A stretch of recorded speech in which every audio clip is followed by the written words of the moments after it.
it's Drybear. Now, I know I just put out a video going over some more dev responses, but this one necessitates a little bit more of a focus because this is kind of like a letter from Joel, the creative director at Funcom and on Dune Awakening, going over what they're planning to do. And they recently did an AMA, and they've done individual dev responses, but the AMA has been met with mixed reviews from everyone. Some people liked their transparency. Some people didn't like how stiff they were in the AMA, saying, we're not going to change that. We're not going to do this. We won't be doing that. We don't like that. We think this is fine, yada, yada, yada. So it was very like, you know, very resistant in their AMA, which in some cases can be good, in some cases can be bad. So following the reaction to the AMA, they put out a Discord post saying, hey, we will be doing a creative director response, a written letter from Joel, Mr. Toshus himself, going over the future of the game on their post, and the time has finally come. That letter is live. So let's dive in and see what he had to say about PvE and PvP and the future of Dune Awakening. So it starts with sleepers. I wanted to write something that acknowledges and addresses the comments around the end game of Dune Awakening while also providing context for what we were attempting. A lot of this is just responses to the AMA, like people have been, you know, excited about the game and playing it, but then, you know, finding out what the end game loop is like. Many people have been dissatisfied with the state of end game, the Landsraad, the tasks that pop up, and the loop that you're going through once you move past tier 5 progression. And he says, so let me start by stating this unequivocally. We want PvE players to be able to play the end game and have access to the content of the end game. Our goal is not to force PvE players to interact with a PvP system that they have no interest in, which is, I think, a little bit of a flip of what they said before. Like, they actually, like, leading into it, dev responses and everything going on, they did say that, you know, they wanted the Deep Desert to be a free-for-all open PvP encounter, and they want everyone to abide by that, find their ways to integrate with it, and that sort of thing. However, they've kind of flipped stances here, saying that they want people to be able to play PvE without having to engage with PvP, which is a bit of a different take, and I think a lot of people will find this as a positive.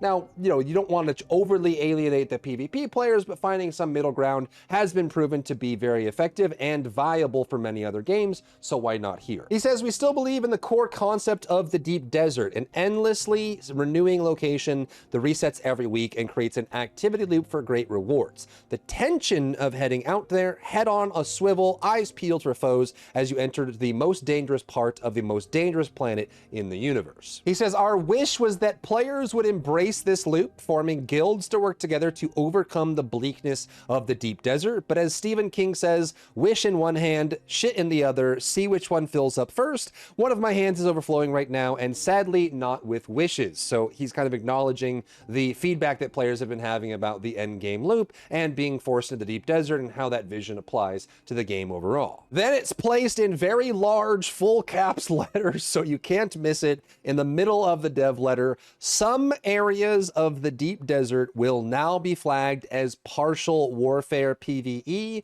while some areas of the deepest parts of the Deep Desert will remain as they currently are, high reward, high risk areas. So they're going to treat it kind of like they do with Haga, but in reverse. So Haga Basin is primarily PvE with some limited PvP sections. As you move around in the Deep Desert or into the Haga Basin, you find like the shipwrecks are PvP in some minor areas, but for the most part it's PvE. It sounds like they want the Deep Desert to be the opposite, and that it's primarily PvP, but some areas are PvE for the people that just want to be able to farm resources. So maybe some of the little islands that have a whole bunch of Stravidium or Titanium are not PvP. Maybe some of the crashes into the open sand where there's nothing there, it's just a ship that crashed on the sand, or these small plumes of spice are not PvP. But obviously, you know, the POIs like the testing stations or some of the dungeons that are around in there, or especially the granddaddy, you know, ringmouth worm spice pits, those being PvP, I think makes a lot of sense because that's kind of what the whole lore of Arrakis is. So maybe some of the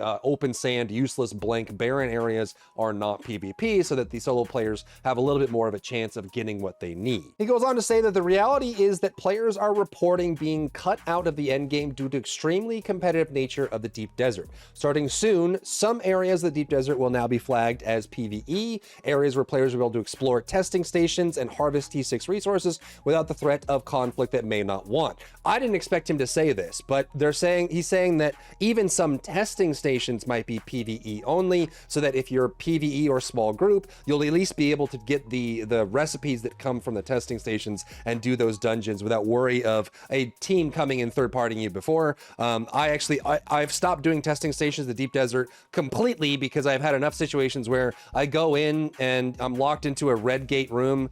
Sung Jinwoo isn't there to help me out. I'm just trapped. And because I can't leave the red gate room, but other teams can enter, it basically is a non-starter for a small group or a solo player like me, right? You go in, you fight it takes 10 minutes to clear that encounter.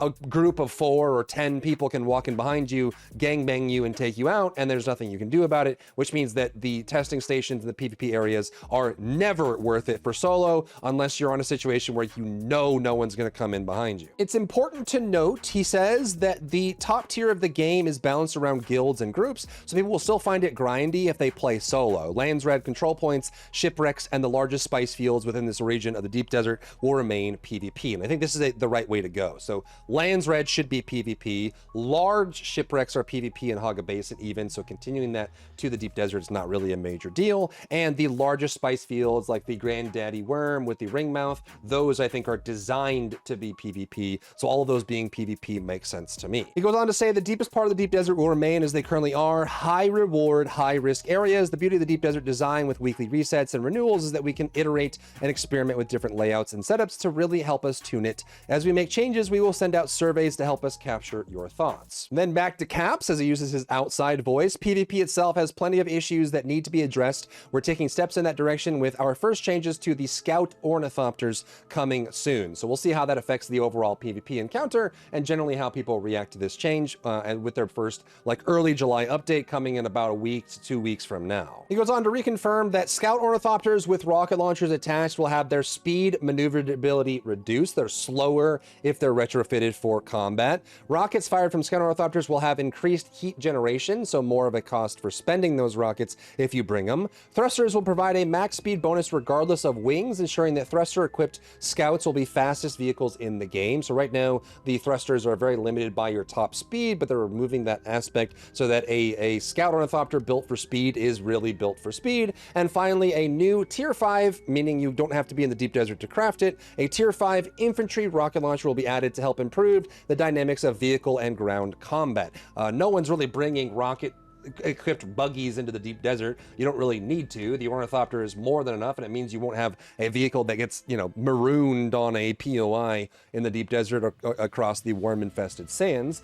So having that as an option for infantry like handheld rockets makes sense and is also very friendly to the lore and also the movies as well. There are additional changes to mechanics like respawn timers, vehicle storage tools, hand scanners, and other mechanics that we can see being abused in the Deep Desert. The intended dynamic of Deep Desert PvP and Dune Awakening is that unless you really mess up, you always have the option to retreat in good order with whatever you've managed to claim so far. If you're smart and vigilant, you never have to fight if you don't want to. If you run, you'll have to call a halt to whatever task you were pursuing, but that should always come with a choice. PvP should happen when both parties decide they want to fight over a location.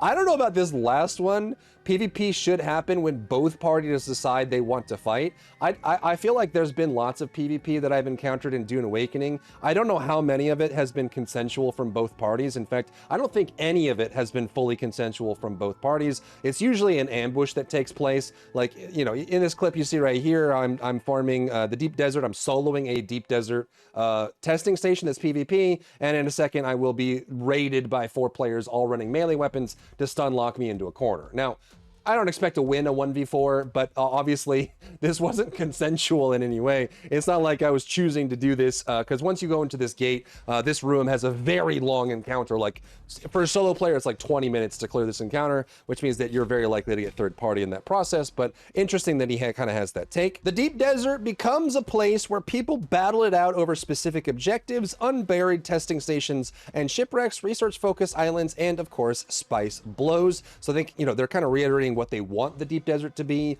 Obviously, it's not the whole story, and I think there needs to be comments on Landsraad and some of these weekly activities, but they have a vision for Deep Desert that they don't want to compromise on, but it seems like they already are. Finally, the intended dynamic has always been combined arms. We have infantry and ground vehicles and air vehicles, and they're all supposed to have clear roles, clear strengths, and clear counters. Thopters will always be incredibly important for crossing the desert, but they shouldn't also be the dominant force in actual battles. We're planning to make more changes to the Deep Desert to accommodate ground battles and reinforce the use of player builds. I think if they want to accommodate ground battles, then they need to make it so that ground vehicles can cross the Deep Desert. I think that's kind of a non-starter, and it's hard to make an argument otherwise unless they make that change. Because realistically, I think that the Deep Desert, although it is a desert, I feel like the Deep Desert is way too barren. Flying around the Deep Desert, waiting for something to happen, it's mostly open space and empty sand with nothing going on, which makes it so that the only real way to cross the Deep Desert is using an ornithopter. Now, you can make an argument that the carrier ornithopter can pick up the ground vehicles and drop them off.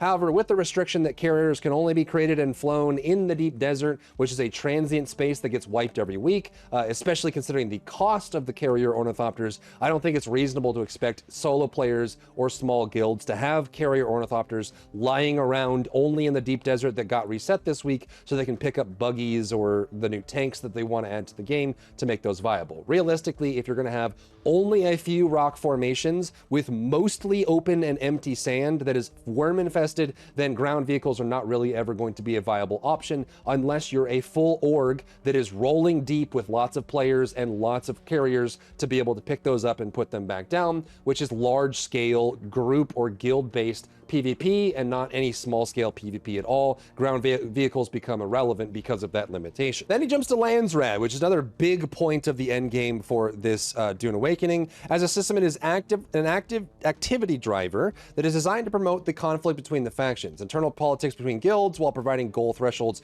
for individuals and groups to work towards getting personal rewards. I think the biggest problem with the Landsraad right now, although it has many problems, is the fact that each task pops up at a specific time during the week, and once that task gets completed, you can't make any progress on it, which means that it's really only designed for the people that are terminally online. They're online the second the task goes up, and in many cases, the tasks, especially the ones that have delivery options, can be finished in a matter of minutes. Some are done within the hour, some are done almost instantaneously. I have people in my chat that say that they had the materials ready, they loaded it up in their ornithopter to go fly out to deliver it, and by the time they arrived, the task was already completed by another big guild that was standing ready with a whole bunch of stuff at the turn-in site ready to turn in. And once it's done, you can't contribute to it anymore and it's over. So if you went to go get a drink or you weren't online at the time, you can't contribute to that task. It's gone and locked, which makes it a little bit too toxically, competitive. Like only large guilds can do it. Anyone else that, has a job or has limited time to play can't actually participate in the Landsraad at all, because most of the time what they're trying to do for participation is already done by the time they try to participate in it. Joel goes on to say the Landsraad should be doing that for everyone who wants to participate in the Elder game, be they PvP or PvE. The Landsraad should be giving you things to do every day and every week, which is currently not. It's nothing new from a design perspective. We've seen daily, weekly quest systems in games for a long time. Our approach was to try and frame the system around the greater politics of the Dune universe by having players engage in activities to earn the votes of the various Landsraad. I'm actually not super happy with that comment. That this has been done before, so why is everyone getting upset about it is kind of the vibe I get from this. It's like, we've seen daily weekly quest systems in other games for a long time. It's nothing new, it's nothing surprising, it's nothing whatever. It feels like a very defensive stance here. Obviously, yes, weekly and daily activities are very common in any game as a service, but I feel like this one is very player unfriendly with the way that it's implemented, and I feel like that's kind of it's a little bit being dodged here in this particular part of the response. He then says, let me acknowledge that as an activity driver, the activities it asks you to participate in are simplistic. A lot of them are item hand-ins and crafting requests that, because the system is in the earliest launchable iteration. A little bit of a cop-out answer as well, just saying like, hey, it's kind of simple and basic and it's not what we want it to be, so yada yada. I feel like this still, again, isn't addressing the core issues of it popping up at a specific time of day, which means that if you have work at that time period, you can't contribute to it at all, and B, it locking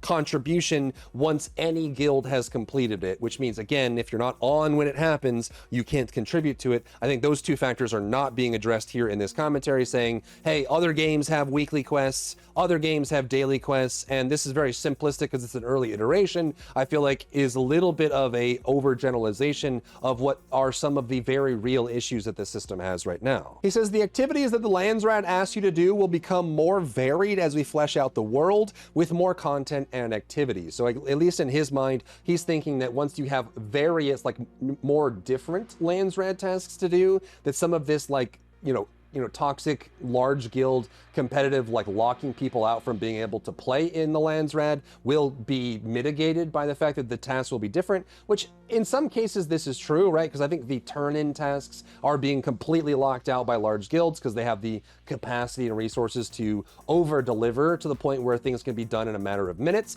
Maybe if there are other tasks that aren't large guild focused, this will be alleviated, but I think, again, it still doesn't address the core complaint that people have with it. It goes on to say that the Landsraad is an umbrella for all endgame activities. What form do these endgame activities take? More dungeons with bosses that drop endgame loot, more contracts that require specific tasks to be undertaken, more specialized delivery tasks that include components that cannot be stockpiled. If we ever add raids to the game, there will be a task on the Landsraad to complete those raids. It is a framework that holds the endgame activities in place.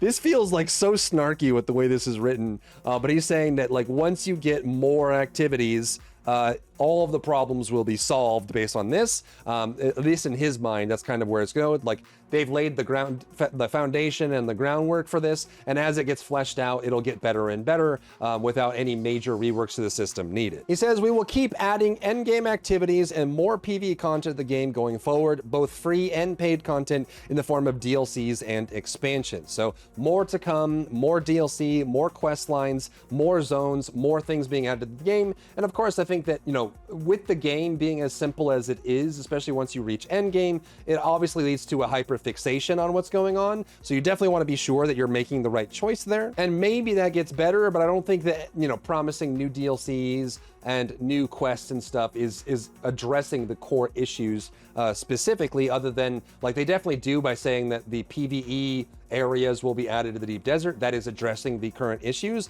Saying that it'll get better once we add DLCs, I feel like is not an answer that people would be looking for, in my personal opinion. He says we are addressing some key flaws in the Landsraad design, the inability to hand in items after a square is completed and the rapidity at which some squares are turned in. That is a core issue, so glad he's mentioning it. Stockpiling is currently rewarded, but that is not our intention of the system, and we will make some changes to address it as best we can. So these two are exactly, I think, what people were looking for it, so I'm glad he's addressing it here. There's not really anything concrete on what they're doing to address these problems, but at least they're acknowledging them in this post. He says that Landsraad rewards are supposed to reflect the endgame tiers of progression. This includes vendors, which can be unlocked for entire faction through participation. This is the intention, but once again, let me acknowledge this isn't exactly in the right place. The Landsraad will be updated to provide micro rewards for solo small groups. So this is a tangible response to the issue and something that helps address it. So hopefully that is, you know, in the right. There's nothing like concrete about like what they're doing, but the fact that they acknowledge that Landsraad has problems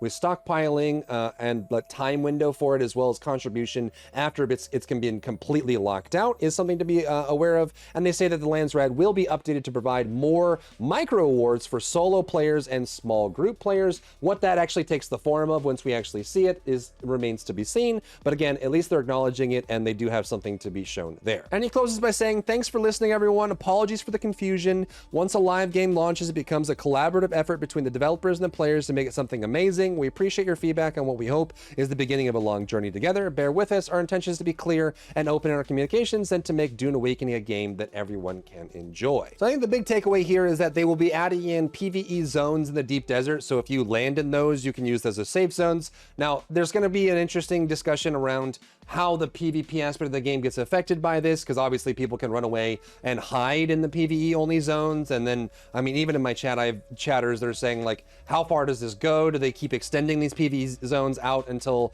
eventually all of Deep Desert is PvE only and the PvP aspect of the game is dead? There's always been a lot of conversation around whether this game should be for PvP or PvE, but I think in general, I think the backbone of any survival game and online game is the PvEers. No matter what you do, like, you know, most MMOs, most online games, most survival games, the foundation is PvE with PvP being a layer on top of it. The only games that are PvP only are games that are like MOBAs, like League of Legends or Dota, or, you know, shooters like Valorant or something, or Rainbow Six. Those are PvP only games, but games like this, I think being PvP only is not going to be healthy for the player base, is going to alienate the players from wanting to be a part of it in the first place. So having options for solo players, having options for small groups, having options for people that only want to do PvE, I think is imperative for making the game good. And then making the PvP interesting, fun, and engaging for the people that like PvP is something that is a layer on top of that, and finding a way to mix them together is good. But going backwards, making it so the only way to do tier 6 really is to PvP and open world gank, I think is something that is a bit of a miss for the people that, you know, make up the lower, like the underbelly of the game in general. So many games have proven you can combine these together. There are people that play World of Warcraft only doing battlegrounds and arenas. There are people that play World of Warcraft only doing raids and Mythic Plus, and they find a way to balance that just fine. Many other MMOs do this perfectly well. Not all of them do it perfectly, but many of them find a way to balance it, and I think Dune can fit in that as well. So let me know what you think about Joel's responses here and this open letter, the changes that are being made to the Deep Desert, and also what their feedback is on the Landsraad and the future of the game, and the endgame loop specifically. If you found value in today's video, leave a like down below, leave a comment for the algorithm to help this video get seen by more people, and don't forget to check out my other channels for other content and other stuff and other things.